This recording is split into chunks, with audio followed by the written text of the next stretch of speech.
அருந்ததியர்களுக்கான உள்ஒதுக்கீடு செல்லும் என்ற உச்சநீதிமன்றத்தின் தீர்ப்பை வரவேற்பதாக எதிர்க்கட்சித் தலைவர் எடப்பாடி பழனிசாமி தெரிவித்துள்ளார்.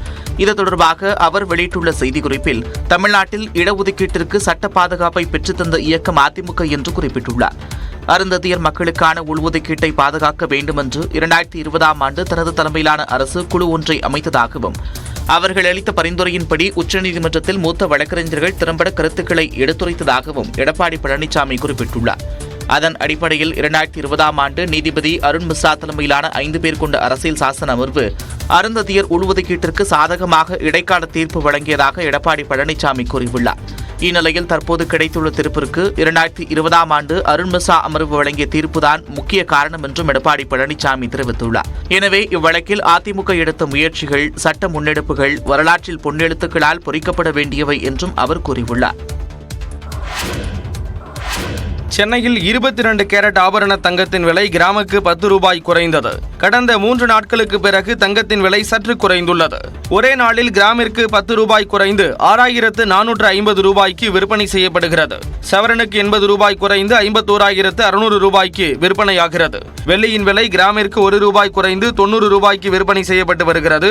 இதனிடையே ஆடி பெருக்கை ஒட்டி மதுரை மாநகரில் நகைகளை வாங்க மக்கள் ஆர்வம் காட்டினர். ஆடி பெருக்கு இன்னைக்கு நல்ல நாள்ன்றதுனால தாலி செயின் எடுக்க வந்திருக்கோம். கல்யாணத்துக்கு மூத்த நாள் தாலி செயின் எடுக்க வந்திருக்கோம். என்ன இது காரணம்? நல்லா ஆடி 18 வாங்கினா நல்லதுன்னு சொல்லுவாங்கல்ல, அதனால ஆடி பெருக்கு இந்த பொருள் வாங்குவோம், இல்லைன்னா சாமி கும்பிடுவோம். அந்த மாதிரி தான் ஏதாவது பொருள் வாங்குறது தான்.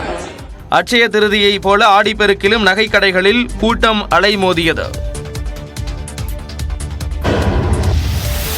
இமாச்சல பிரதேசத்தில் மேக வெடிப்புகளால் ஏற்பட்ட பாதிப்புகளை சீர் செய்யும் பணியில் ராணுவத்தினர் மீட்புப் படையினர் ஈடுபட்டுள்ளனர். இமாச்சல பிரதேசத்தின் ராம்பூர் அருகே சமேட் என்ற இடத்தில் கடந்த 1ஆம் தேதி ஏற்பட்ட மேக வெடிப்பால் 6 பேர் உயிரிழந்தனர். நிலச்சரிவு வெள்ளப்பெருக்கில் சிக்கி 53 பேர் மாயமாகினர்.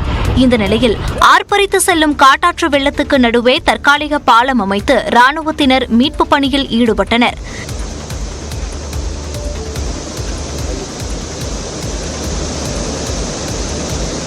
சேதமடைந்த வீடுகளிலிருந்து பொருட்களை எடுத்து உரியவர்களிடம் சேர்க்கும் பணியிலும் சிஐஎஸ்எஃப் வீரர்கள் ஈடுபட்டனர். மலைப்பாதைகளை சீரமைக்கும் பணிகளும் முழுவீச்சில் நடந்து வருகிறது.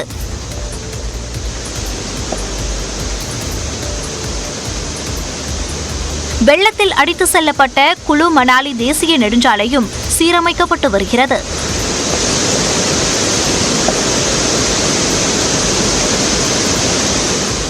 மகாராஷ்டிராவில் கசாரா மற்றும் இகத்பூரி நிலையங்களுக்கு இடையே உள்ள சுரங்கப்பாதையில் பாறைகள் விழுந்ததில் ரயில் போக்குவரத்து நிறுத்தப்பட்டது.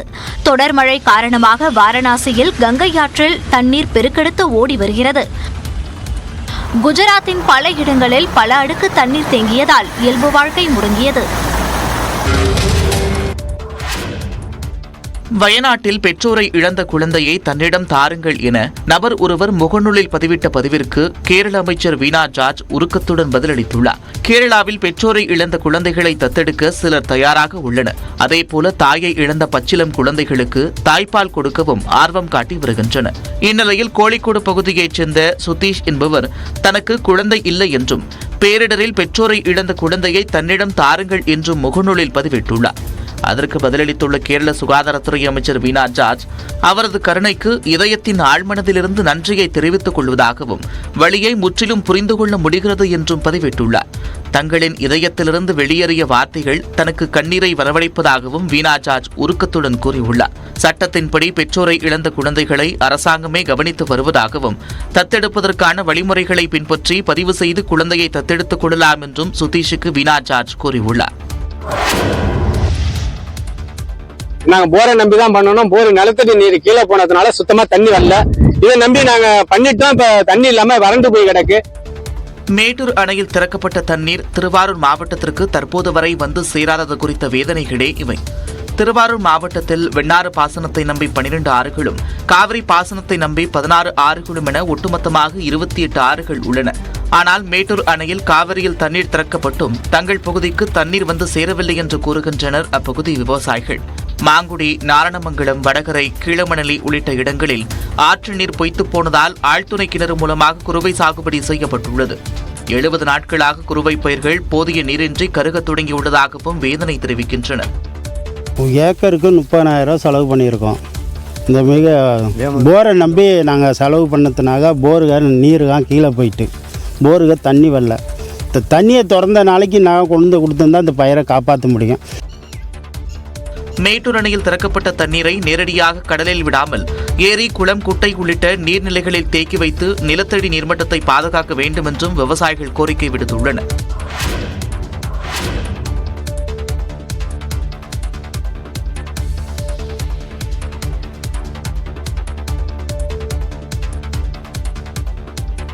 அரசு வேலைகளில் 10.5% அதிகமாக வன்னியர்கள் பணியாற்றுவது தகவல் அறியும் உரிமை சட்டத்தின் மூலம் தெரியவந்துள்ளது. தமிழ்நாட்டில் கல்வி மற்றும் வேலை வாய்ப்புகளில் மிகவும் பிற்படுத்தப்பட்டோருக்கு 20% ஒதுக்கப்பட்டுள்ள நிலையில் அதில் வன்னியர்களுக்கு 10.5% உள் இடஒதுக்கீடு கோரி வருகிறது பாமக.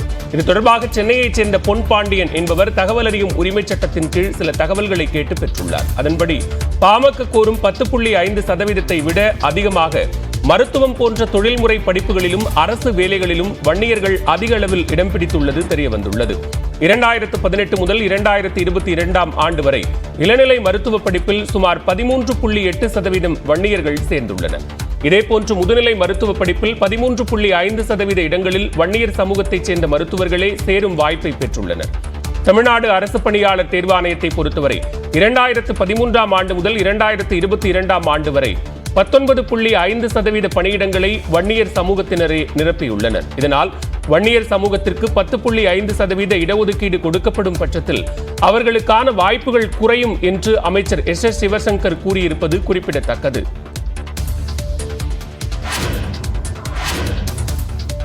சென்னை கடற்கரை தாம்பரம் இடையேயான மின்சார ரயில் சேவை வரும் 14ஆம் தேதி வரை ரத்து செய்யப்பட்டுள்ள நிலையில் பயணிகளின் வசதிக்காக கூடுதலாக 70 பேருந்துகள் இயக்கப்படுகின்றன. பராமரிப்பு பணிக்காக சென்னை கடற்கரை தாம்பரம் இடையே வரும் 14ஆம் தேதி வரை காலை 9:20 மணி முதல் மதியம் 1:30 மணி வரையும், இரவு 10:30 மணி முதல் அதிகாலை 2:45 மணி வரையும் மின்சார ரயில்கள் ரத்து செய்யப்படுவதாக ஏற்கனவே தெற்கு ரயில்வே அறிவித்திருந்தது. அதேவேளையில் குறிப்பிட்ட நேரத்தில் சென்னை கடற்கரையிலிருந்து பல்லாவரம் வரை 18 சிறப்பு மின்சார ரயில்கள் இயக்கப்படும் என தெரிவிக்கப்பட்டுள்ளது. மறுமார்க்கமாக 15 சிறப்பு மின்சார ரயில் இயக்கப்படுகின்றன. இந்த நிலையில் பயணிகள் நலன் கருதி சென்னை மாநகர போக்குவரத்து துறை சார்பில் கூடுதலாக 70 பேருந்துகள் இயக்கப்படுகின்றன.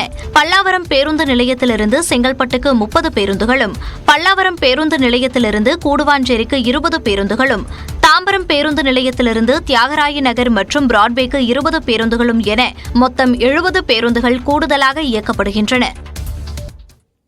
சென்னை பெசன்ட் நகர் கடற்கரையில் உள்ள ஆக்கிரமிப்பு கடைகளை காவல்துறை பாதுகாப்புடன் மாநகராட்சி அதிகாரிகள் அகற்றி வருகிறார்கள். கூடுதல் தகவல்களை செய்தியாளர் வேல்முருகன் வழங்க கேட்கலாம். வேல்முருகன், விவரங்களை பதிவு செய்யலாம்.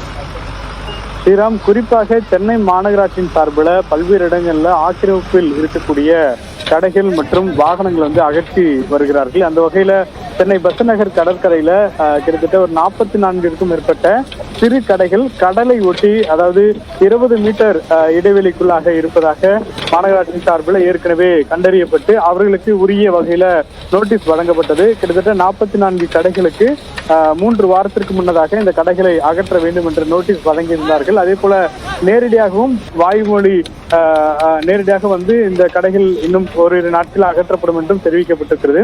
இந்த நிலையில இன்று காலை முதல் 44 கடைகள், குறிப்பாக கடலை ஒட்டி இருக்கக்கூடிய 20 மீட்டர் இடைவெளியில் இருக்கக்கூடிய கடைகளை ஒட்டுமொத்தமாக தற்போது சென்னை மாநகராட்சியினுடைய அதிகாரிகள் காவல்துறை உதவியுடன் அகற்றி வரக்கூடிய காட்சிகளை நேரடியாக பார்த்து கொண்டிருக்கிறோம். குறிப்பாக இந்த கடைகளுக்கு மாற்று கடைகள் வழங்குவதற்கான அந்த கோரிக்கைகளை வியாபாரிகள் தரப்பில் வைத்து இருக்கிறார்கள். அது குறித்து பரிசீலனை செய்து வருவதாக அதிகாரி தரப்பிலும் தெரிவிக்கப்பட்டிருக்கிறது. அதே போல தற்போது இந்த ஆக்கிரமிப்பு கடைகள் மீண்டும் போடாத வண்ணம் இந்த பகுதியில் ஏற்பாடுகள் செய்து வருவதாகவும் மாநகராட்சி தரப்புல தெரிவிக்கப்பட்டிருக்கிறது. ஸ்ரீராம், தகவல்களை வழங்கியதற்கு நன்றி வேல்முருகன்.